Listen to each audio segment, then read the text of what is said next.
Thank you. I've got to say I'm pretty chuffed to be here. It's my first time coming to an international conference, and the crew has been absolutely love to me.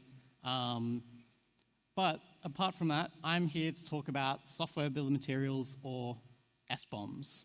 And the word of the day is transparency. Everything is all very ghost themed, because at the end of the day, you can't hide things behind ghosts. I have missed my lead pipe because I walked away too far and I untethered from my laptop. Hopefully images will come back after that, but at least the cats are there. I'm a lead security engineer.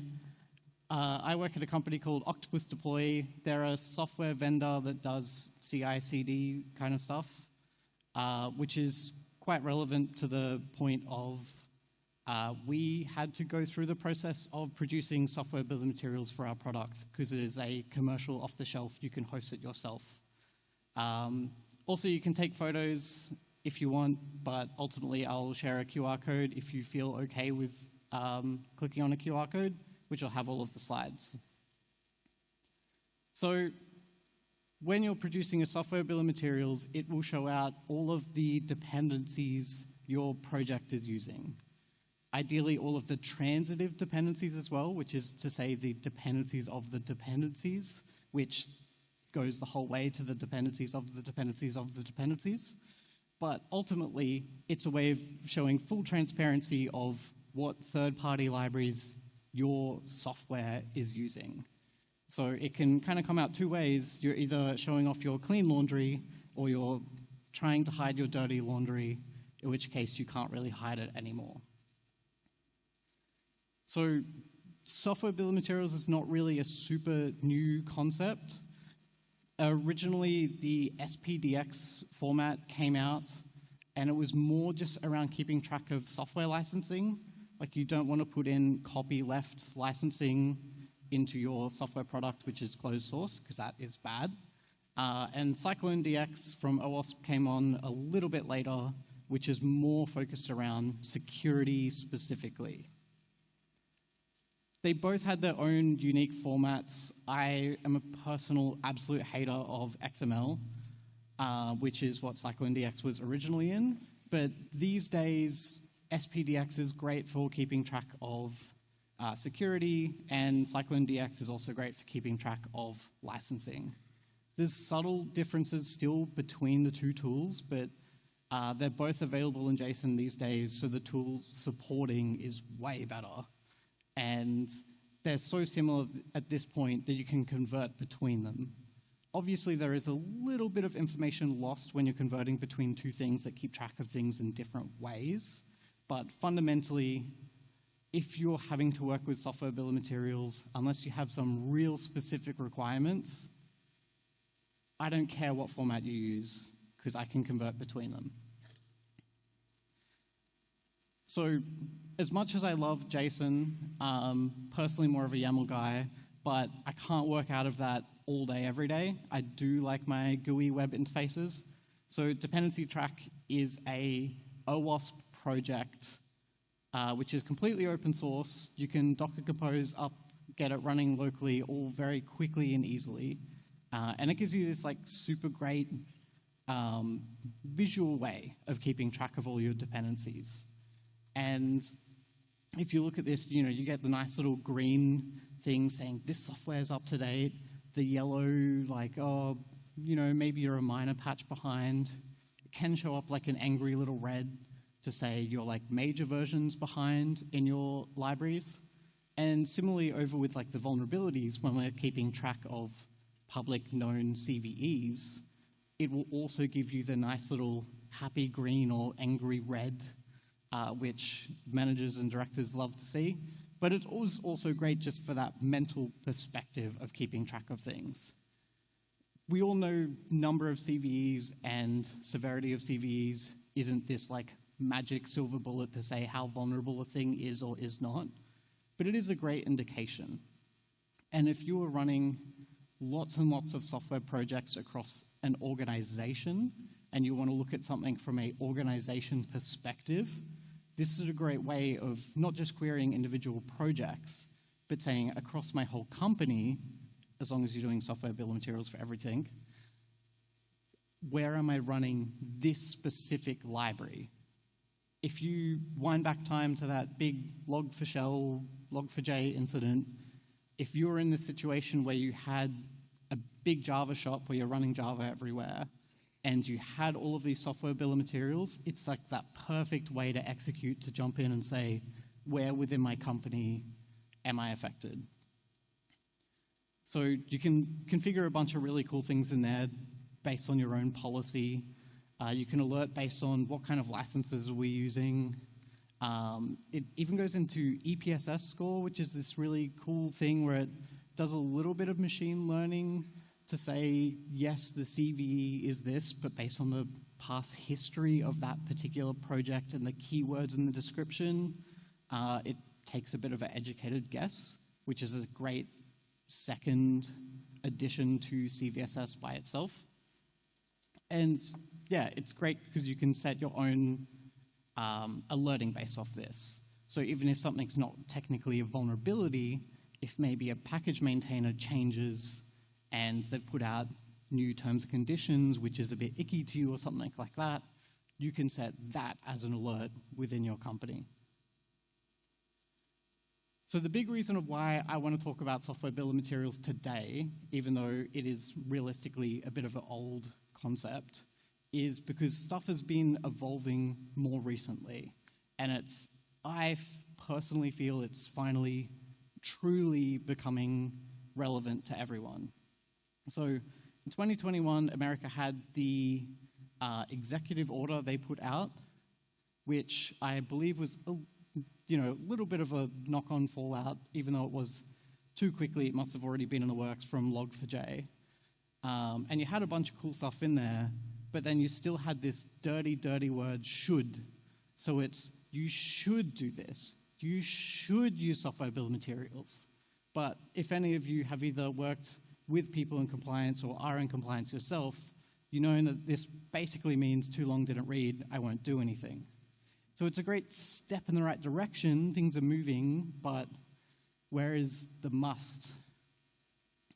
2023, this Secure by Design document was released, and you can tell there's a whole bunch of agencies on there. Good old CERT NZ before they were gobbled up by NCSC. They were all the different countries, national bodies coming together to try to say, what should software maintainers be doing to try to fix this problem in the future? Because as we know, all this stuff takes many, many years to get into motion. It's a great document. 2024, so just last year, there's been the Cyber Resilience Act in the European Union announced.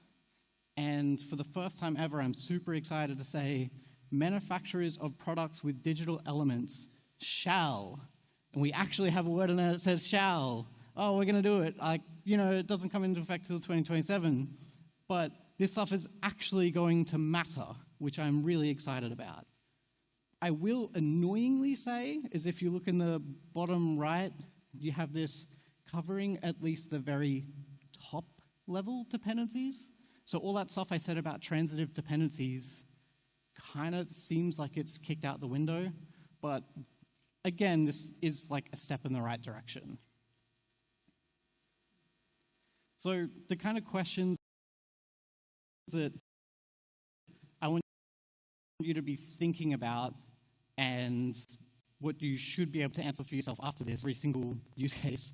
This is the situation I was in where we had customers saying, we demand a SBOM, which I was super stoked about. I think our sales team was probably less stoked about, but the only way that it got off our personal backlog and onto us actually providing SBOMs for customers was because customers advocated for it and kicked us enough and said, no, I'm not going to run your product unless you give me an SBOM, which is awesome. So anyone that works at a software vendor, think about that, but also everyone who's a software vendor customer, which is, I think, just about everyone here, ask them for SBOMs. It's the only way that they will get off their ass and do it. For people running your own open source projects, I think you shouldn't be scared to show off an SBOM because ultimately your code is open source. So I think it's something that you should do. If you yourself are a developer working internally on your own tooling, if you feel scared about the idea of showing off an SBOM to your compliance team because there may be a vulnerability somewhere within all the transitive dependencies, it shows that there's probably a bit of an emotional distrust there because there's vulnerabilities in everything. And yes, 100% ask software vendors for their SBOMs. If you're not doing it, you can't get annoyed when they don't produce them. And just in general, as a bit of someone who works at a software vendor, if we have a vulnerability in our product from one particular third-party library, we're going to have those 50 different people email us saying, are you affected by this? Are you affected by this? And people that have worked in security teams, you've also been that emailing off to all of your different vendors to say, are you affected by this? Please tell me. And wouldn't it be great if instead of all of us flicking around emails in the middle of an incident, that we could just programmatically have already had this conversation far ahead of time? So anyone that has answered these questions already and is already working with SBOMs, you'll be fully familiar with there is vulnerabilities in everything. Every single one of the things that you run, sure, maybe if there's not a CVE in there right now, there's gonna be within the next week. You can't magically be up to date all of the time for everything, especially when we're talking transitive dependencies. Unless you want to go and fork every single library that you're working with and magically patch all of their dependencies for them all very quickly, it's just something that it's part of life. And customers start to get this too. And this is where a big thing that I think has really helped us is this VEX format. So the Vulnerability Exploitability Exchange is not, I don't know if I'd really call it a standard, it's more like a vibe, but there's several standards underneath that vibe. So when I'm talking about CycloneDX SBOMs specifically, you can also have a CycloneDX VEX, and that is a specified format. So for a SBOM, if I've listed out here all the libraries that I'm using for my project, if any of them are marked as having a CVE in them for that particular version, I can put into my VEX file, which is again just JSON. Here's a CVE ID. Here's the product identifier, which is a package URL. Package URLs are a way of referencing a particular package and a version across all ecosystems. So you can see in this one it has NPM out the front. And then you can also go into the status for your particular product. So you could be in a situation where your product is affected by a vulnerability. And products do get affected by vulnerabilities all the time. And how annoying is it when you're running this thing and they haven't gone to the point of writing their big, long blog post of, yes, sure, we're affected, but we really care about, your security. But they're kind of a little bit waffly in their messaging, and they're not quite saying which specific version numbers are affected or not affected. This is that nice way of programmatically saying, here is the precise version numbers, and you can have that loaded into your own asset management. And you can tell them what the impact is in here. In a much better situation, maybe you're not affected, you can also put in reasons why you're not affected. So if a CVE shows up for your particular project, that CVE will say this library, this version. So let's say you are using this library on that version. There's a million reasons why you could still be not affected by that. The vulnerability may be in one specific function of that library that you're not even using.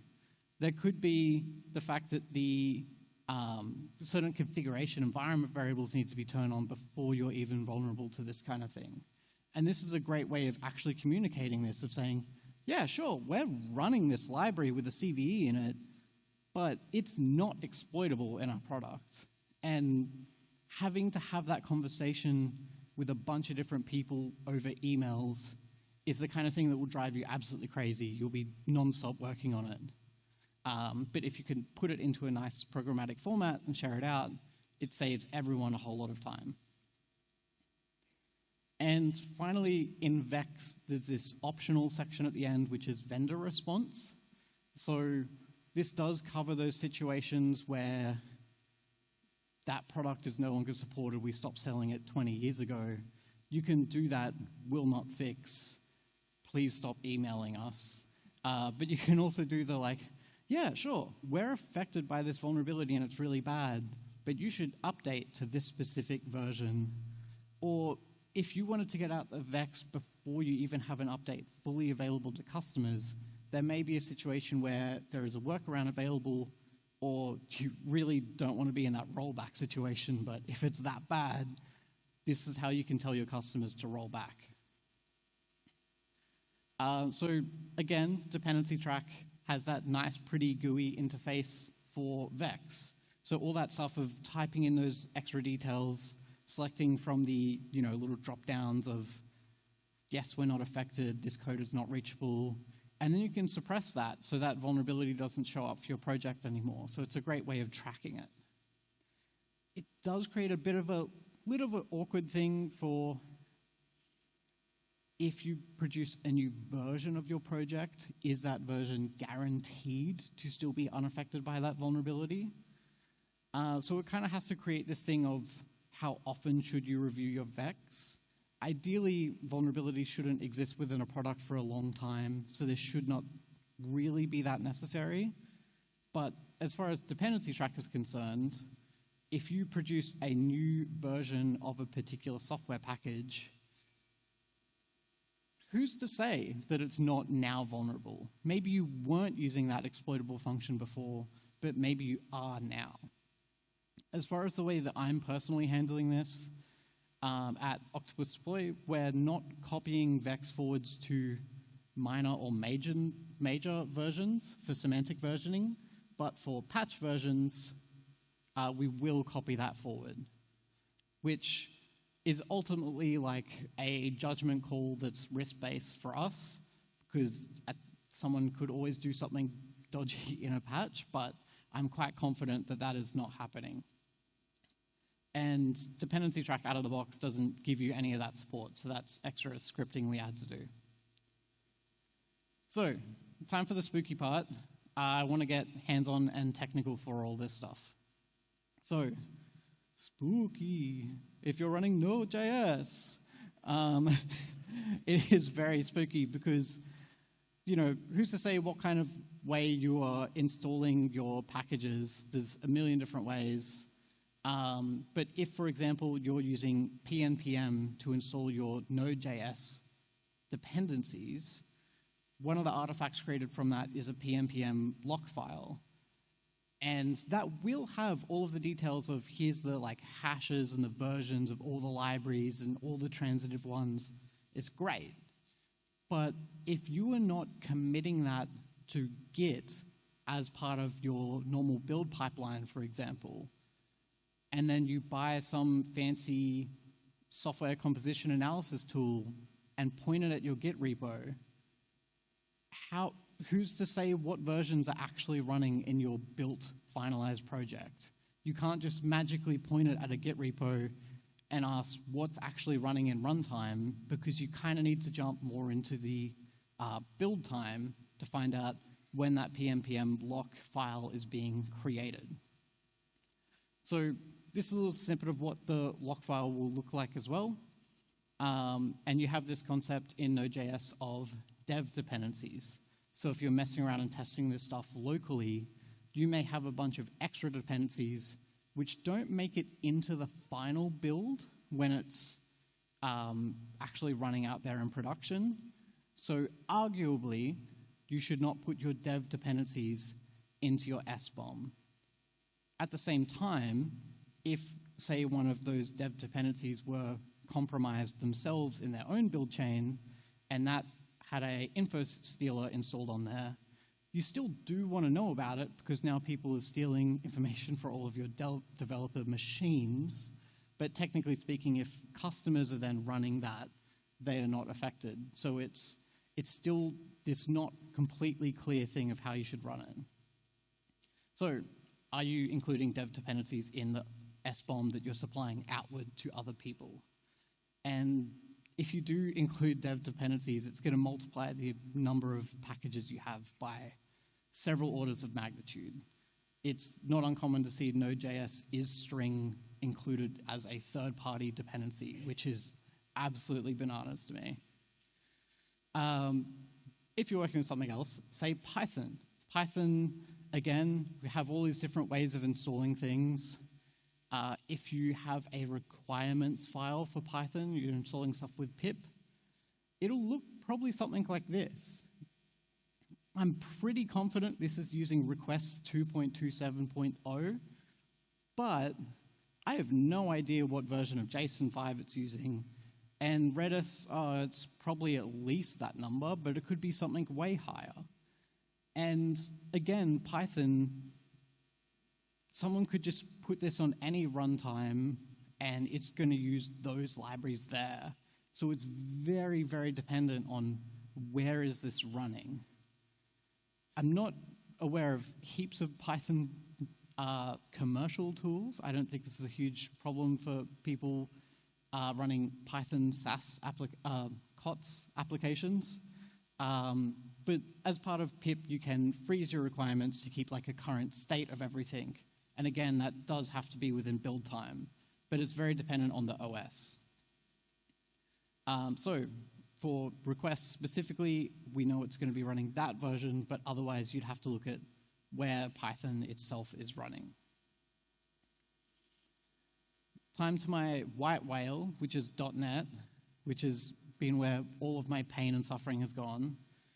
So originally, a lot of the SBOM tools, if you go to the official like CycloneDX website, they recommend, oh, here's a great one for .NET. And it runs over the source code of the .NET project, which again, if you're listing out a bunch of different versions, the compiler is going to decide something completely different. So you could be listing out these versions, you got 1.2, 1.0, who knows what the compiler is going to pick? It's going to be something completely different. So it's not very accurate running over source code. If two packages require the same dependency, it ultimately has to decide on one version for both of those things to run. So one library may be able to support way up to the latest version of one particular transitive dependency, but maybe another internal tool that you wrote is pinned to a much older version, then the whole thing will be snapped down to using that much older version. Again, compiler knows. So when you do publish a .NET project, you get this deps.json file as a build artifact, which is quite useful because you will have particular things in there of, hey, we're running this particular version, here's a hash, all that stuff. And most good SBOM tools for .NET will run over that built, published file after you have the DLLs created.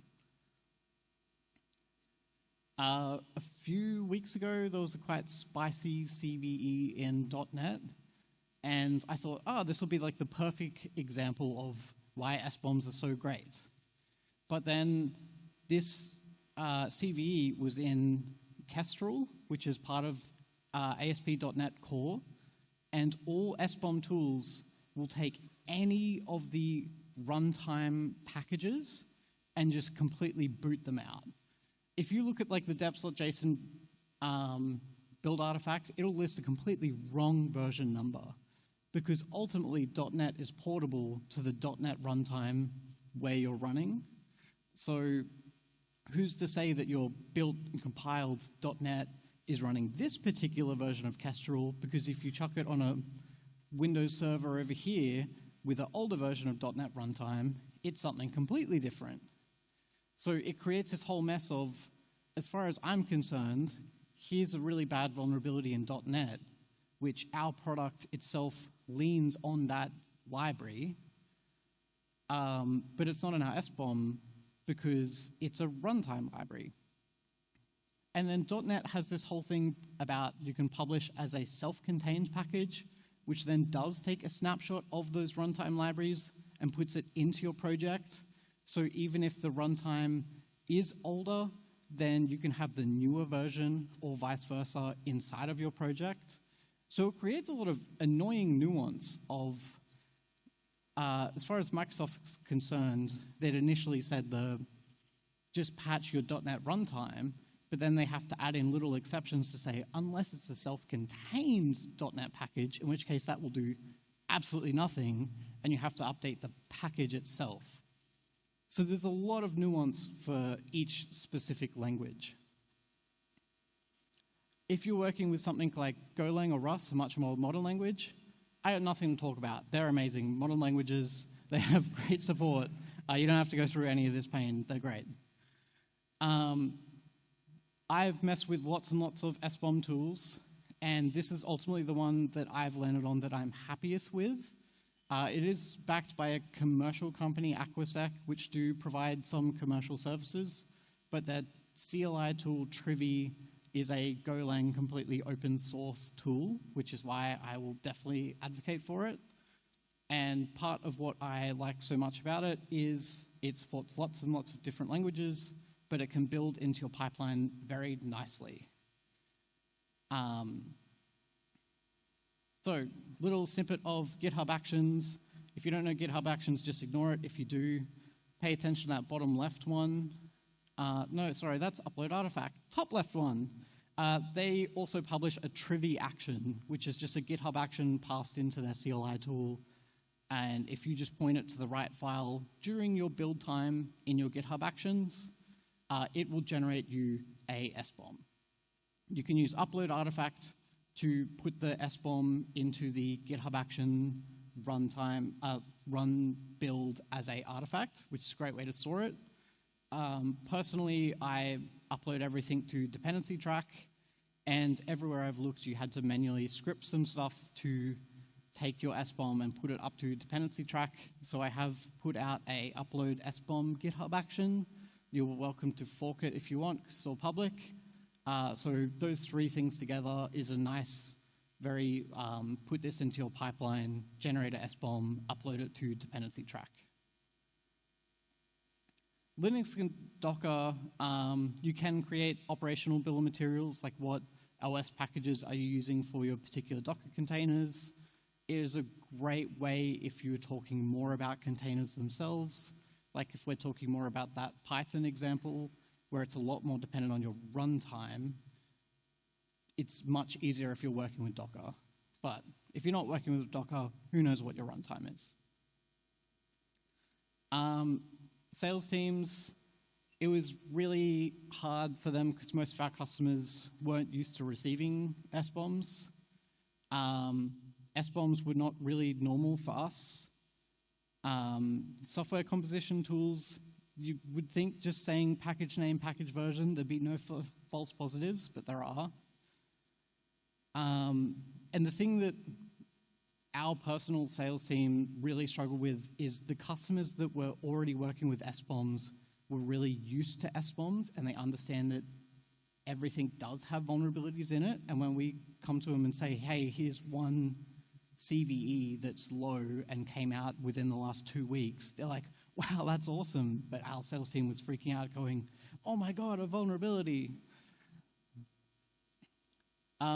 There's always the whole question of, aren't we advertising our vulnerabilities to our attackers?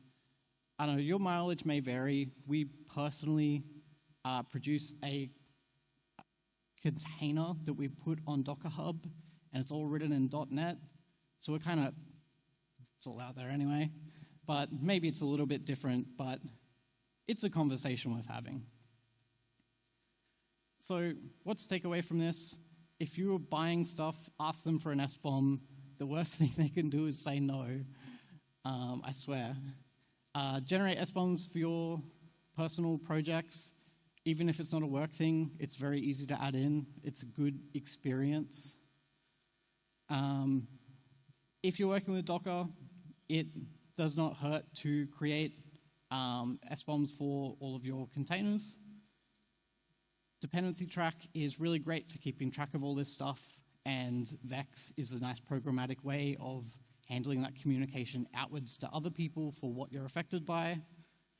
And 2027 is when software vendors will actually start to require at least top-level dependencies for SBOMs. So it's going to become normal. And read the Secure by Design framework, and the NCSC has also been putting out stuff in preparation for this date. So the SBOM wheels are turning.